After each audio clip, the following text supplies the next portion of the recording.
మొన్న Vijay election counting రోజే పాపం లేపుదన్నారు పవన్ కళ్యాణ్. ఏందమ్మా హారతి సిగ్గుపడుతున్నా?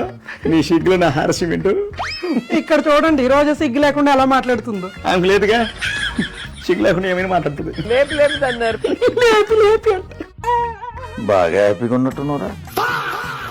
మావి వచ్చినట్టున్నారు. ఏంది బాబాయ్ 5 నిమిషాలు కూడా సంతోషంగా ఉండేవా? లేపు తంతనారా? మాట్లాడుకోండి.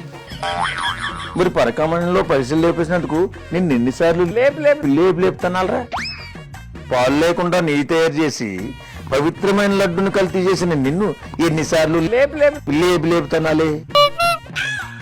పని పాట లేకుండా అస్తమానం హెలికాప్టర్లో పైకి లేచి తిరిగి 222 కోట్ల ప్రజాదారాన్ని వృధా చేసి నిన్ను ఎన్నిసార్లు లేపు తనాలి? ల్యాండ్ టైటిలింగ్ చట్టాన్ని తీసుకొచ్చి పేదల భూములు లేపేద్దామని చూసి నిన్ను ఎన్నిసార్లు తన్నాలే? ఈయన ఎప్పుడు వచ్చినప్పుడు అల్ల నన్ను బాధ పెట్టే పోతాడు, సుఖ పెట్టేది లేదు.